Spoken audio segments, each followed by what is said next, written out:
get too serious, I was wondering, what was the inspiration for your dance last year in the SEC championship game after the touchdown? Oh man, I'm gonna have to give it to Herb Smith. He taught me how to do it, but it was just kind of like a moment of excitement. How much do you hear about that after the video? Every day. Every day. We saw Irv dance a little bit last night. Is that what I guess you tweeted out? Is that the name, the Swerveroo? Or? I don't know what he calls it, but I think it's a Louisiana thing. But yeah, that's where it came from. Well, how's football going? Football's football. It's going good. Camp's coming to an end, and just get ready for the season. There's been some movement, first and second, just rotation, it seems like it, but especially at that center position. What's that been like, having multiple guys kind of rotate in and out? It's been smooth. I mean, you don't even know that there's different guys in there from time to time, but everybody's working to get better, and I guess we'll just let the coach make a decision on who's going to play there. When you hear Coach Saban say that it's the best offensive line, or he feels better about it than he has in a long while, just what does that mean to you guys as a group? It means a lot. We've been working really hard throughout camp to just kind of develop as a unit, and under Coach Flood, everything's been going real smooth, so it's good to hear that. What's just some of the things that Coach Flood has brought to this unit? Some of the things that he's brought? I mean, he has really good knowledge coming from the NFL. Some different things that he teaches, like coverages and things to look out for that you don't really see beyond the offensive line. So those things help a whole bunch. How big are some of the younger guys who have impressed you this year? One more time. Who are some of the younger guys that have caught your eye? I mean, the whole class really. There's a whole bunch of guys that are going to play for this year, so everybody's been doing really good. No one in particular? I would say Evan. He's been working with us pretty well, and he's been doing good. Still learning, but he's been doing really well. Have you gotten a chance to go up against DJ Dale at all in practice? I know he's kind of an inside guy. No. What have you seen from him, though, maybe just watching him? I haven't got to go up against him, but I mean, he's a really quick twitch player, really good pass rusher, run stopper. I mean, he's got it all. So, from what you've seen, how much more comfortable is to operate from under center this year versus shotgun?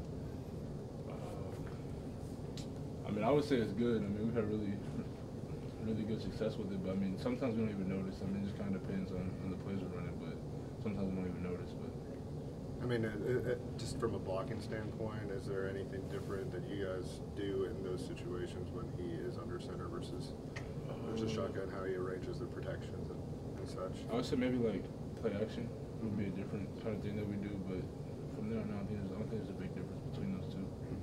Going back to Evan, you've played tackle and guard. How have you seen him kind of make that transition with his game? Is that pretty natural, or? Yeah, from when I mean, he's a big guy, but from when he first went there, it was real smooth, real easy. I haven't seen anything that like really stood out about him being in those two different positions. So I mean, that's a good thing. What do you think helps him make that transition smoothly? Big physical player. He's a smart guy, so I mean, he has all the intangibles. That right guard spot's another spot there's been some rotating. What's that like for you to kind of work in tandem with that guard?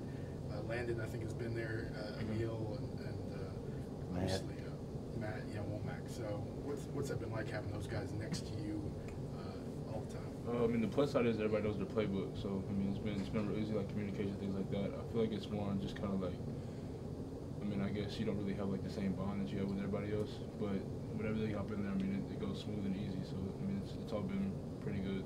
The center position usually requires some leadership. Is that one of the ones you like to see nailed down first to kind of let the rest of the offensive line play out around that? I mean, I would say that leadership can kind of come from like anywhere else. I said the center just kind of like pushes the tempo for the offense, but as far as like the whole line together, I feel like everybody has to have their own part to be a leader. So as far as Emil goes, he's also kind of moved left to right guard and center. What kind of versatility does he add to not just the line, but just that group of first team guys? I mean, he's played all three interior positions, especially when he hops in the center. He knows what he's talking about and knows what he's doing. So I feel like it's really good to have him like play anywhere for us. Talk about that bond of your neighbor, I guess. What does that mean? How does that show on the field? It's just like a certain thing. Like I guess from like anywhere on the line, you have to like trust the guy to the left of you, to the right of you. So it's just kind of like a trust thing, or like really just like actually knowing like who's in there for you to kind of help you in certain situations. 7 months in, how have you seen the relationship between Sarkisian and Flood kind of play out, and how much are they on the same page, and you get the sense that they really philosophically align?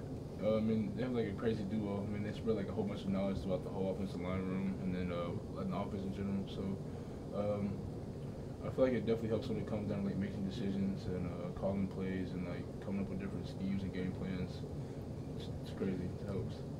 How much do they rely on some Falcons film to kind of, since they have that connection the last couple of years, to kind of maybe educate y'all as what they're trying to get across? I can speak from Coach Floyd's standpoint. So we have like different like protections and run schemes that kind of like match up with what they do. So like whenever he'll like go to like install something new or show us something that we do, he can pull up the film from the Falcons and just kind of like compare the two.